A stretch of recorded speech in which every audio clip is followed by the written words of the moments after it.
Take a look at your Google Analytics. What percentage of your traffic is coming from Canada, UK, EU, Australia, compared to what percentage of your sales are coming from those countries? And if you see a big disconnect, there's some conversion rate optimization you can do to bridge that gap. We're going to help you with that. The second big number, your CPAs are cheaper abroad. And if you could get your conversion rate optimization close to parity with US, there's an arbitrage there. So if you're finding success with your top of funnel efforts today and you have a good ROAS and so forth on your US, can you only imagine how good it's going to be if I gave you a 20% discount on your cost per click and your top of funnel costs? So that's how good it can be.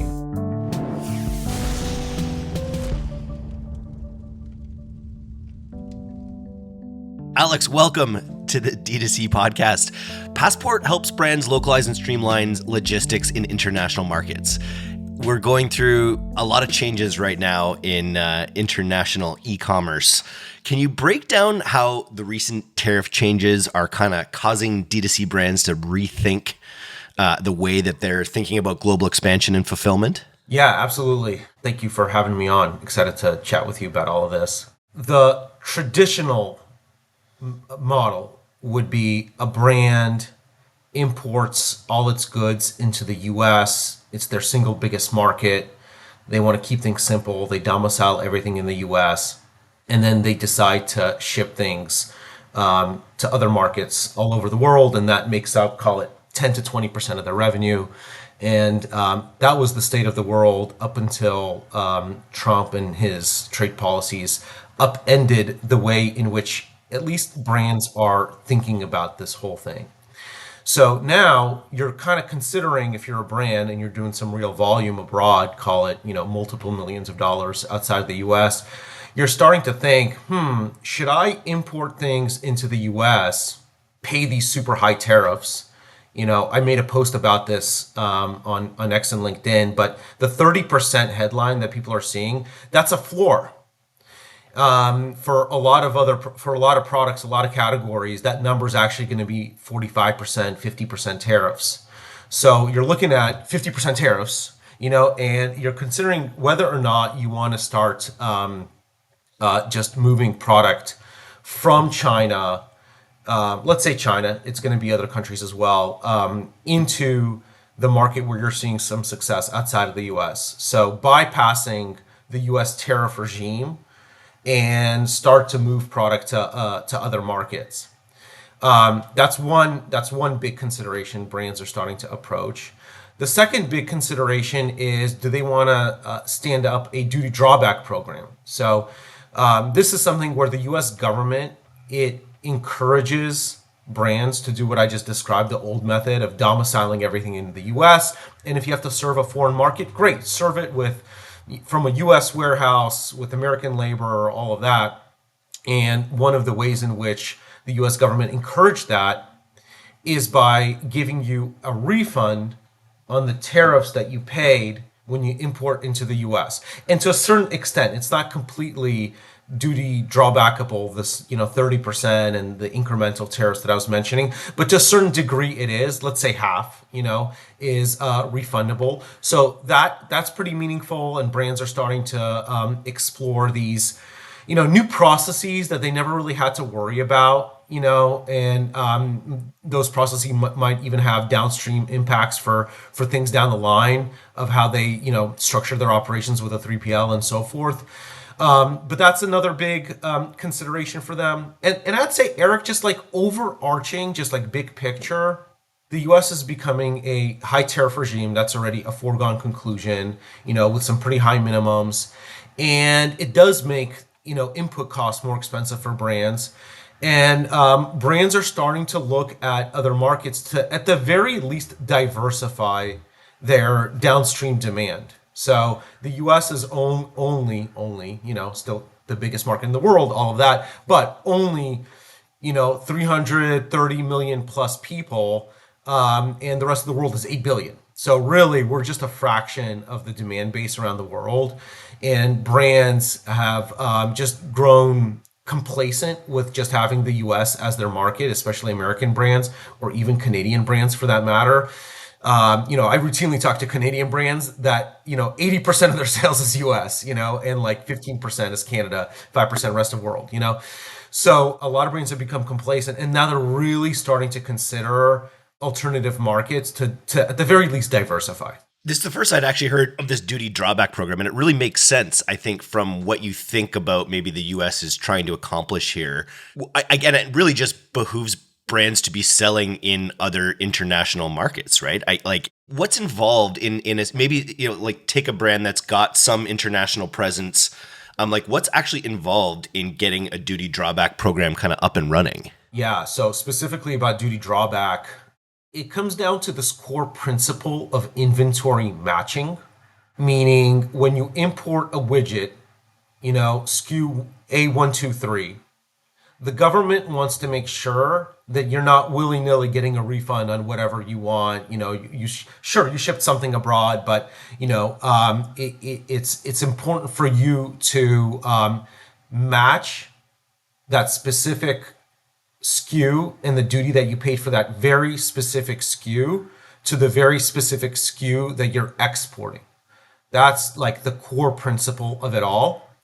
And if you don't have a good inventory management system and or there's some overlap with your warehouse management system, your WMS, your IMS, your WMS, and you don't have good data, it's going to be virtually impossible for you to do this. You're going to get rejected by the CBP. Vendors like us, we're just going to say no to bringing you on board as a client. So you really need to have some clean data that lets you match SKUs from import all the way through export. And then there's a wrinkle on top, Eric, which is, this is the worst. I've seen some brands have their applications rejected because of returns. So then they get returns from abroad and that gets commingled with the inventory. And there's something about that basically makes a lot of this null and void. So obviously the government doesn't want to give up revenue, but they still want to have this, policy of encouraging everybody to domicile in the US, but they're very strict about the application. And traditionally this has been for like, timber, raw materials, which is much easier to track. It's raw materials. It's fungible. So like oil, but with D2C, this is a new application. It's been done and we're doing it ourselves actually, so we're no longer in the breaking ground stage, but every new opportunity we take on board, we learn about some idiosyncrasy that we need to smooth out and help make it such that we give the brand the highest probability of being accepted by CBP. As if e-commerce wasn't challenging enough.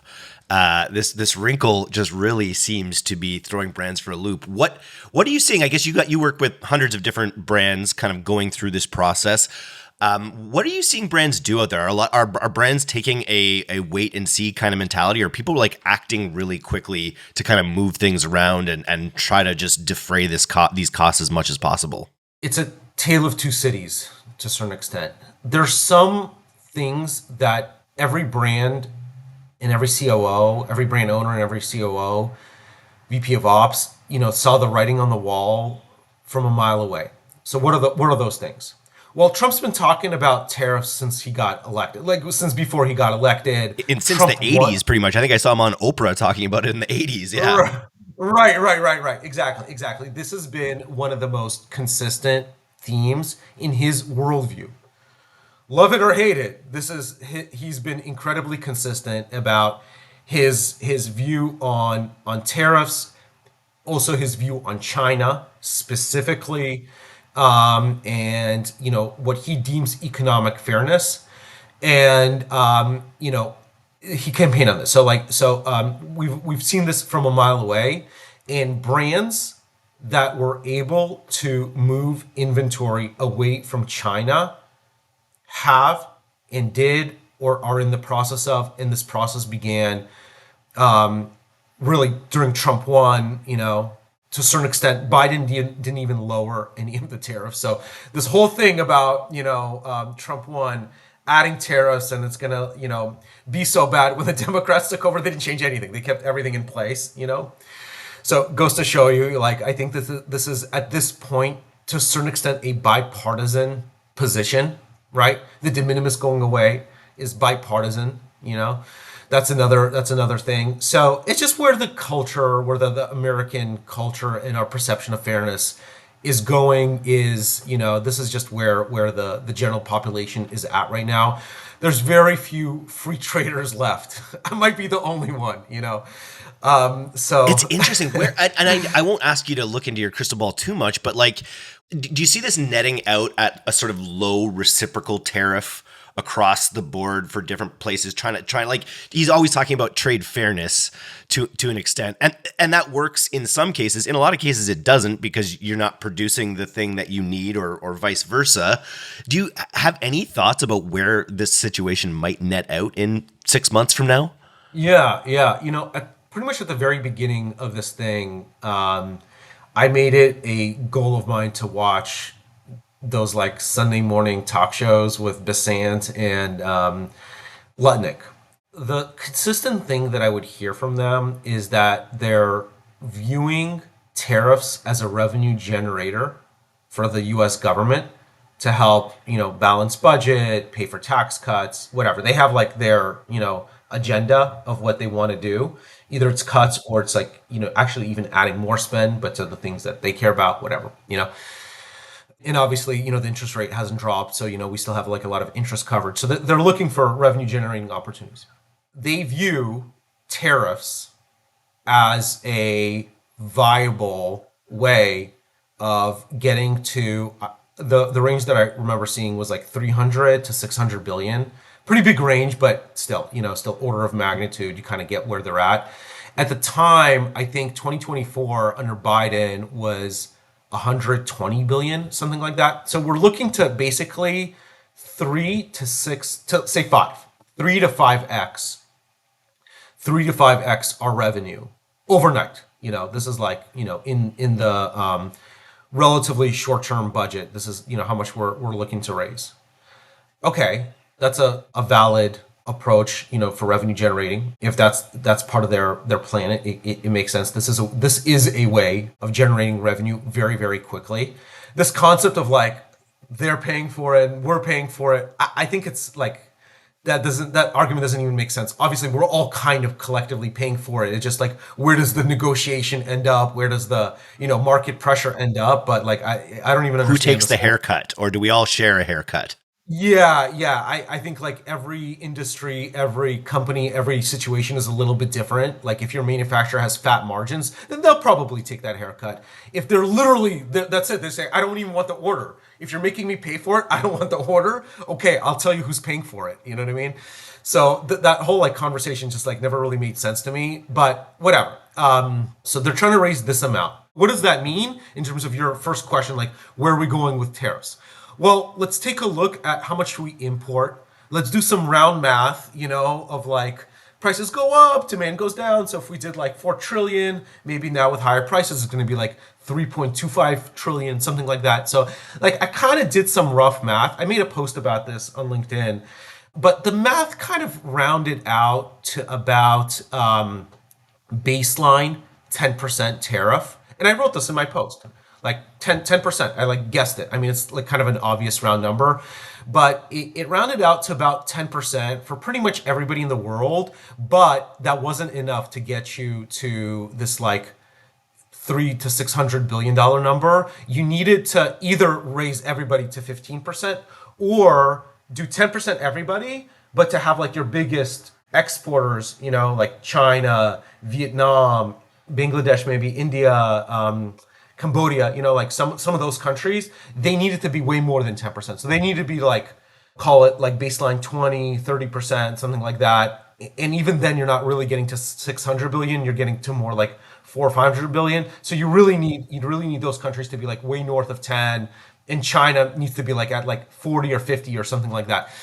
So that's kind of where it looks like it's netting out. Like you're kind of, we'll see what happens with like India, China, whatever. Like, but if they non-China, so if they all get 10%, I'm skeptical. I think it's going to be like baseline 10% plus the 301 and like other stuff, just like standard most favored nation numbers, which is like a few percentage points. So I think like every country on average is going to be like, say like 10 to 20%, and then like the big ones are going to be like closer to like 20%, and then China is going to be like 30 to 50%. And I think that that gets you to about 500 billion in revenue, with, holding 2024 numbers constant minus like a little bit of demand degradation because the price of things are going to go up, something in that ballpark. I think it's like permanent for Trump. I think that's interesting. And then because they also want to balance, or at least they're saying they want to balance this idea of like bringing your manufacturing back to the US. And I guess there's some cases where that's going to happen, but a lot of cases where it's not. And businesses are just going to have to try to figure out all these ways, whether it's duty drawback or other things, in order to make these tariffs palatable long term. How do you see that shaking out? Do you see this bringing a lot of manufacturing back in the e-commerce world, or is that more for chips and higher defense sensitive products that the US needs? Yeah, I think that there's some categories that are like special designated categories. Anything around defense, national security, PPP. Remember that was like a whole thing during COVID, where we don't have enough masks, we have to import them from China. That's dumb. Obviously, we need to have that kind of, stuff for another situation like that. Medicines, so forth. I think let's put that in a box. That's its own politicized, heavily scrutinized categories that are kind of very hard to predict. And I do think that there's going to be a lot of pressure to have some U.S. manufacturing base that gets some kind of preferential treatment. But because it's still so expensive and hard to manufacture in the U.S., they also get some degradation in cost structure or whatever compared to international. So the market can, I think, carry both and has to. We need to penalize outside the U.S. manufacturers so much so that there can be a robust U.S. market, at least 20% of the market or something like that. Other categories where nobody really cares, like Trump made that statement that he's upset that Tim Cook is like setting up a factory in India versus U.S. I mean, I don't see a world in which that kind of stuff moves back to the US unless like Trump runs for a third election, you know what I mean? And like becomes like king of the US. And I'll tell you why. Eric. It's because like, people are even saying Republicans are going to lose the midterm election. So really like parties with a lot of power, they hold power for like at most an 8-year cycle, at most in today's day and age. Most likely the mode and the average one is like 4 years, and then there's like 2-year cycles where you really can't do anything as president because you lost the House and Senate in the midterms. So now you're not like lame duck. You still do like some tariff stuff, some foreign policies, but they can obstruct you. They can like put up their own laws that whatever, and you're constantly basically playing whack-a-mole. It's very hard to like an obstructionist Congress. That's like a thing, obstructionist judge system. Just like the whole thing. It's like built to put grain into or sand into the gears. So of the whole system. So it's tough. So like, why would you as a decision maker, especially like an Apple, like moving manufacturing into the US, like, yeah, if you knew Trump was going to be king for like 50 years, okay, maybe you'll do it. You know what I mean? Because you feel like he's just going to like retaliate against you. So you kind of have to do it. But if you don't think that and you think Democrats are going to be back in charge, it's kind of hard to like make a call of moving like your own manufacturing. I was just watching a documentary on Foxconn the other day, and the amount of skilled labor, the amount of time that it's taken to build up the 3 million person labor force that it takes to do that kind of thing.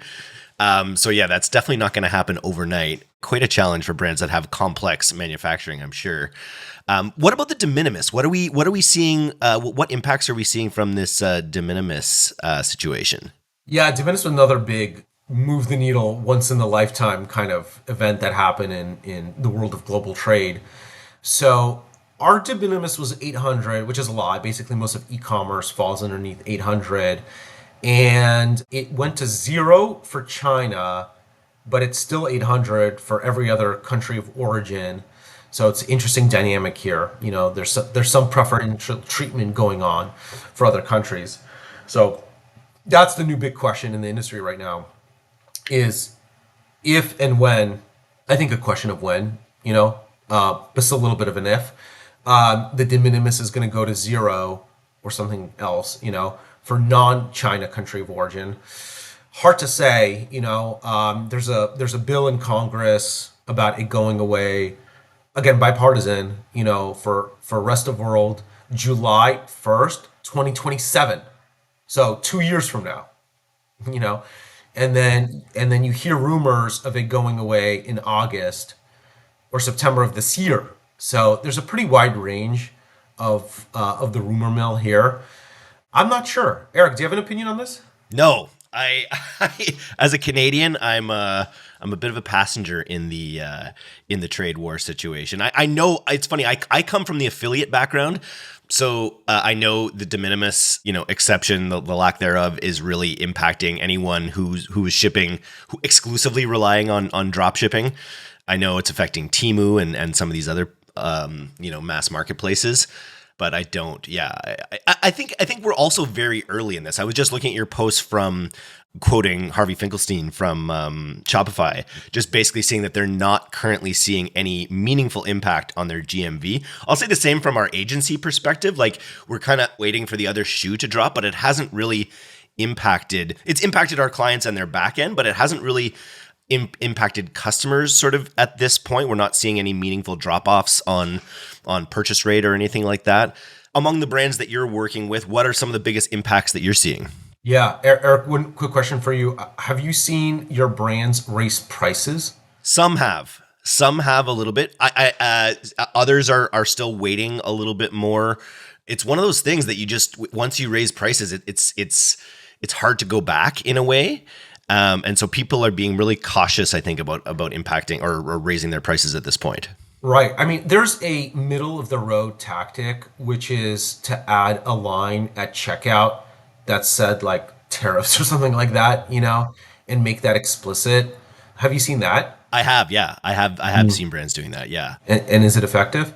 I'm not sure. I'd have to check back in on that particular case as to whether it's impacted things or not. But yeah, I think it's definitely a viable strategy. Yeah. Yeah. I mean, surely it's just supply and demand. When price goes up, demand ever so slightly goes down, right? So just the question is, how much does it go down? And it also becomes a really interesting natural experiment for your brands to test the demand curve. They're like, oh shoot, I should have raised my price earlier. Demand did not go down. That can also happen as well. You know what a Giffen good is, Eric? No. It's a really interesting economic concept where I hope I'm saying it right. It's either Giffen or Griffin, where it flips the demand supply logic. So the higher the price, the more demand there is. Like the classic example is Rolex watches. So if you go down the demand curve of Rolex watches, oh, Rolex watch $70, like no thanks, but the Rolex watch $1,500, oh, that's a bargain, I'll take it, So like the more expensive it gets, the more people want it because they associate cost with quality and high caliber. So there's some goods that have that effect as well. And sometimes you don't even know. Like, you're not going to have it with like gummies or something like that, but you might have it with with luxury items, backpacks, purses, that kind of thing, where you raise the prices and weirdly enough, the conversion rate goes up. I remember Swatch was a story like that, actually, where Swatch watches came out and they were made with cheap parts and they were plastic and they had these cool designs, but they were selling them like for a great bargain and they was just absolutely bombing. And then they decided to make them a premium product and was like, oh, look at these beautiful designed plastic watches. And started doing a lot better. I don't know if you want to name brands specifically that you guys are working with, but who are some brands, or what are some examples maybe of brands that have made deft moves that are seeing them defray costs, effectively, maybe more effectively than other brands? What are some good examples of what people are doing? Yeah, I mean, I think one good example that comes to mind is Dolls Kill. They're a great, strong brand, huge following outside the U.S., huge following in the U.S. A lot of their stuff is made in China, and they made some fast moves, and I think that they started to break out Tariff as a separate line item. They started to get creative with how they're testing that stuff out. So Really, really impressive team there, really fast moving. And I think at the end of the day, strong brands like that have a following, a community, they're going to do fine at the end of the day. There's there's only so many players like that around the world. So and most of them manufacture in the same places. At the end of the day, in the same countries at least. So everybody's kind of in the same place. So brands right now that aren't, because we mentioned the duty drawback, which I think is such an attractive thing. It makes sense for brands. What do you recommend for a brand who maybe doesn't have an international presence but recognizes the benefits of it in this current tariff regime? What do you recommend that their first steps are to identify the biggest opportunities for them internationally? Yeah. So whenever I think about a brand starting international, I try to remind the brand and myself, for that matter, that they're already international. That every single brand, especially e-commerce brands that sell online, either on a marketplace or on their own brand.com, they're accessible by anybody in the world. Obviously, if you have a store on Rodeo Drive in Beverly Hills and that's your only store, you're contained to the visitors on that street. But that's not e-commerce. That's not internet, right? You can have people from all over the world, every nook and cranny hitting your site. So you need to ask yourself, well, how are you getting that audience? Where are they coming from? If you're an influencer driven brand, I'll tell you, like, more than half your traffic is already coming from abroad. Influencers are so global at this point. You look at Kim Kardashian's Instagram base, I think it's like 85% non-US, 15% US, 85% non-US. And then the question becomes, how are you monetizing that traffic that you're already getting? Look at your conversion rates. Look at your Google Analytics and see where your visitors are coming from, and go through the experience yourself. Get a VPN. Sometimes you don't even need a VPN. If you're on Shopify, you could just change, the toggle if you have that on your site. And go through the experience as if you're a Canadian, as if you're in France, and go through it with some empathy of what they're seeing. Are they seeing US dollars, or are they seeing euro symbols and CAD for Canadians? When you get to the shopping cart, are you showing VAT as a separate line item? If you are, that's not really how people see it in the UK, or Australia. They don't see VAT broken out as a separate line item. That's baked into the price of the good. So it throws them off a little bit. It's a little bit confusing, Go on some websites, that are native British sites, Harrods, that's a British site. Go on Harrods, see how they display prices and things like that. Ask ChatGPT, run your product catalog through ChatGPT and have it identify words that have a different word for it in the UK. Obviously they speak English, it's the same language, but they don't say, pants. They say trousers, trousers. I forget what it was for sneakers. They have a different word for sneakers. Tennis shoes or something. Trainers. Like that. Trainers. Thank you, trainers. Yeah, that's right. Trainers. So if you're a shoe company and you're trying to be big in UK, you should call it trainers. It's pretty easy, find and replace. So little things like that, they kind of go a long way of localizing the experience. You can crawl, walk, run. You don't need to hit up all of those things all at once. And people see a picture of a sneaker, they know what that is. You know what I mean? So it's okay. It's not the end of the world if you have the word sneaker in there. That could be sort of at the bottom of your list. But just get a feel for it. Look at where your traffic is coming from, and use some common sense. So if you have 20% of your traffic from Bangladesh or something like that, and that's just where your factory is, so your workers are going on the website, you're not going to monetize that Bangladesh traffic as much as you would 12% to UK, English speaking, middle class, so you could kind of get a short list of countries that are really going to drive, call it 80% of your sales, go through the experience, see what's there. If your top of funnel is really not that, it's not influencer, it's not really social, it's more of search or listicles or Reddit, forums and things like that. Same thing. I mean, you can go and take a look at which one of those platforms are global, where people are coming in top of funnel from there, and see if you can translate that into success into another market. So it all starts with top of funnel.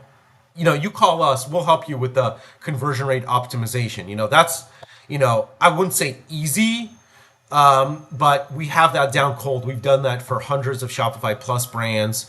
We know all the tricks of the trade of, juicing the conversion rate and creating a great experience for customers. You come to us, but we can't help you with the top of funnel. That at the end of the day, you need to see if you're already having that and you just need some help monetizing it. If 20% of your traffic is coming from abroad, but only like 6% of your sales are coming from abroad, you have a disconnect there, and let's work on closing that gap. Not by lowering your US sales, but by increasing at a faster clip your international sales, So that's where we come into play.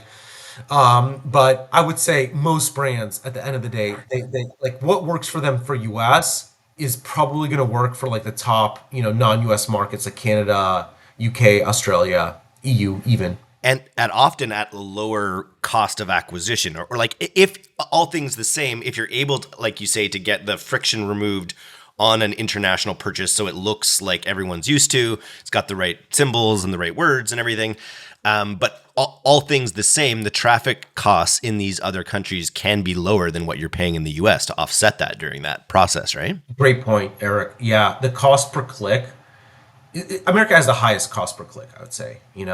Canada's like 20, 30% cheaper, or UK is like 15% cheaper, EU is like 35, 40% cheaper, So yeah, great arbitrage there. Super interesting. I actually just bought a pair of jeans from Australia, from Brisbane, came the other day, and they were expensive. It's actually a creator I've been following. He's a fashion educator, and he's also makes the ultimate pair of dad jeans I bought. You'll be happy to know. But I got them delivered, and it was $100 duty charge. And I'm wondering, when it comes to managing the conversion funnel, does Passport, and do you recommend pushing that cost into the checkout as opposed to collected on delivery? Or what are brands doing well when it comes to that process? Yeah. Eric, did you pay that upon delivery, or did you pay that up I front? did. I paid it upon delivery. Yeah. Interesting. Canada Post delivered it? Yep. Interesting. See, the thing is about that, I mean, you tell me, but it's not just that you're paying the duties, but you also have to pay this like Canada Post fee of like $9 Canadian. Is that right? Yep. So you'll pay duties of $10, and then boom, another nine. That's a lot. That's a lot. That's gonna harm the repeat purchase rate. I mean, did you know that this was going to be a charge when you made I the figured I'd bought things. Actually, I didn't actually even know that he was in Australia. I thought he was US. So once I realized it was coming from Australia, I actually did a chat GPT to figure out, what my landed costs were going to be when I actually accepted the product, and it was more or less accurate. So I was kind of expecting it, but and I have this great connection to this creator, so I was willing to pay this premium for this product. But it was interesting. I'm always like, but I think probably if that price had been included in the purchase price, it might have been enough to make me bounce on the actual acquisition of the stuff. Interesting. Is the item made in Australia? I think so. Yeah. Yeah, interesting. Yeah. I mean, there's two methods of shipping, let's say into Canada. It doesn't quite work the same in every country anymore, but one is what you got, which was delivered duties unpaid, DDU, and it's usually not usually, it's through a postal system. So he must have used Australia Post, and Australia Post has a handshake with Canada Post, and Canada gets it, and the same thing. If you ship something back to him, like you return the item or whatever, you give it to Canada Post, and then Canada Post would give it to Australia Post, and Australia Post would deliver it.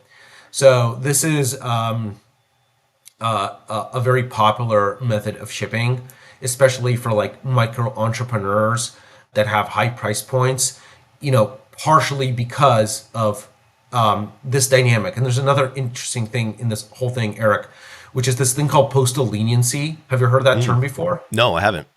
So you kind of lost the postal lottery here, meaning when you ship something postal into Canada Post, not everything gets assessed for duties and taxes, even if it should have been assessed for duties and taxes. Okay, that's this concept of postal leniency, where there's so much volume going through this postal channel of like just like a random stuff, a friend sending you a notebook, a friend sending you a pencil, you know what I mean? Whatever. Like, and the cost to collect the duties and tax and on top of this low value good, it doesn't make up for the cost to collect it. So the duties that you're going to collect doesn't make up for the cost that you're going to collect. Not to mention they charge this $9 cat fee, and you're like, eh, I don't even want it. I don't even want it. It's some gag gift. Now I have to pay this like $5, and then I have to pay another $9. Nah. And you're pissed. You don't want to like deal with it. So a lot of stuff gets rejected, and then it becomes Canada Post problem. They can't just like throw it away. They have to like ship it back. They have a deal, with Australia Post. They have to ship it back to Australia. So there's this thing called postal leniency where they basically only assess, call it. I don't even know what the number is. It used to be very low. They used to assess like 1%. Now it's probably like 10%, 15%. I actually don't even know what the number is. But you know what it might be? You're on the West Coast, right? You're in British Yep. Columbia. Yep. Yeah, I think I remember hearing that like in British Columbia they like installed some new machines or something like that, and now like pretty much everything gets caught into British Columbia, but the Toronto region is still only like a fraction or something. I don't even know the exact setup, but the point is there used to be this thing called postal leniency, so it worked really well. So it's like, yeah, you might get it, and then like somebody like you'll pay, and then there might like half the time you won't even have to pay, so you just saved $100, between you and the customer, the brand. I'm saying saved $100. So like DDU was a pretty good method of shipping.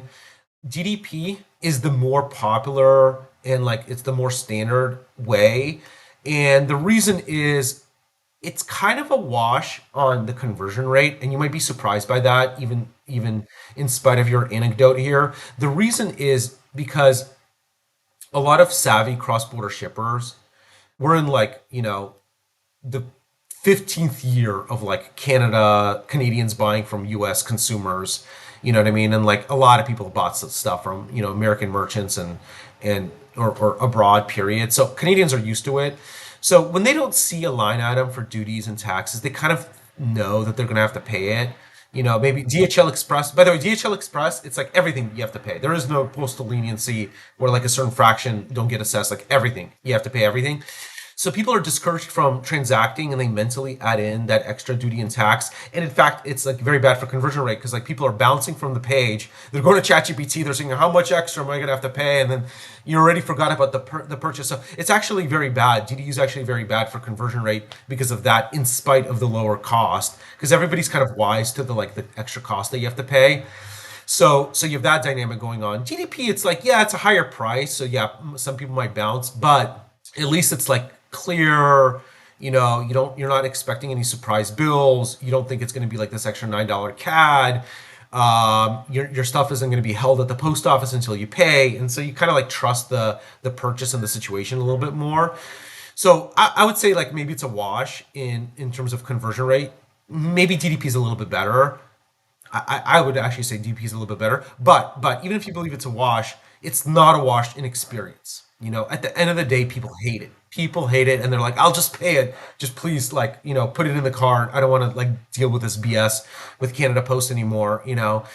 So or DHL Express. So that's why like DDP I'd say is the most popular now. That like even if you assume it's a wash on the conversion rate stuff, it's not a wash on the repeat purchase rate and the experience and like fewer chargebacks and all that kind of stuff side of things. So we've got, hundreds, maybe thousands of brands who will listen to this podcast. A lot of them will be, like you say, probably all of them are selling internationally to some degree, whether they realize it or not, or whether they're focused on it or not. What's your message to brands who have some international sales but haven't really like doubled down or focused on that opportunity? Yeah. Yeah. I would say take a look at some of those numbers that we talked about. Take a look at your Google Analytics and compare what percentage of your traffic is coming from Canada, UK, EU, Australia. and compare to what percentage of your sales are coming from those countries. And if you see a big disconnect, then there's some conversion rate optimization you can do to bridge that gap. And you should give me a call because we're going to help you with that. Okay. That's one of the biggest things. The second big number that we talked about here is your cost per click is cheaper. Your CPAs are cheaper abroad. And if you could get your conversion rate optimization to parity with US, or at least close to parity with US, there's an arbitrage there. So if you're finding success with your top of funnel marketing efforts today and you have a good ROAS and so forth on your US, can you only imagine how good it's going to be if I gave you a 20% discount on your cost per click and your top of funnel costs? So that's how good it can be. So I would say all of those things, we work with brands on getting them the confidence, getting them the right cost structure to really make it happen. Very cool. So send you an email, alex@passportglobal.com. Also, you got to follow Alex on LinkedIn because you're pretty active on there. You got a lot of engagement on your posts. I just saw you mentioned, I didn't even know this was happening, but there's a Canada Post is planning another strike at midnight this week. Yep. Get ready. Great news. What does that mean? What's the fallout from something like that? Yeah, well, first of all, this just happened in December, and it was bad. I mean, it was really, really bad. There's businesses that can switch to an alternative carrier network like Passport. So I would say it's good for us, in a way, because a time of flux and change, it pushes people's timelines, and people want to go live with us right away because we have a fantastic alternative carrier network. We work with some of the largest 3PLs in Canada on it. So we're a turnkey solution for that. But there's some categories that you just even we can't really help you, which is like same day delivery. Canada Post actually does a lot of same day and next day delivery locally. And I remember, I forget the name of the brand, but it's like a cookie brand. One of the co-founders is pretty active on X, and he had no way of delivering perishable goods, because his number one service provider was Canada Post for it.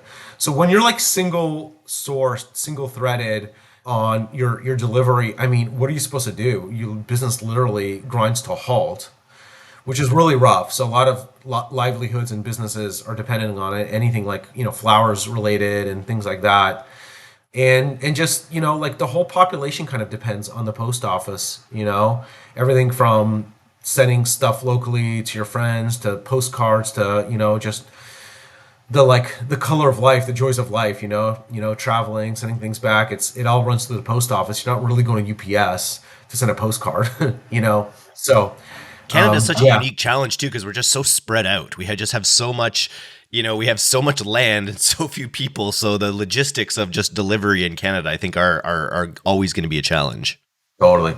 Yeah, very true. Thanks for coming on the podcast today. Like I say, you got to follow Alex on LinkedIn. Check out passportglobal.com if you're ready to get smart about your international expansion. This was a lot of fun. Thanks, Alex. Thanks, Eric. I'm also on Twitter, by the way, at Alex Yancher. Okay, we'll make sure we get all your links into the post. Thanks, Eric. Thanks for having me.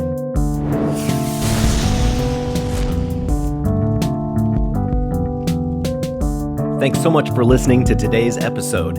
If you're not a subscriber to our newsletter, you can do that right now at directtoconsumer.co. I'm Eric Dick, and this has been the D2C Podcast. We'll see you next time.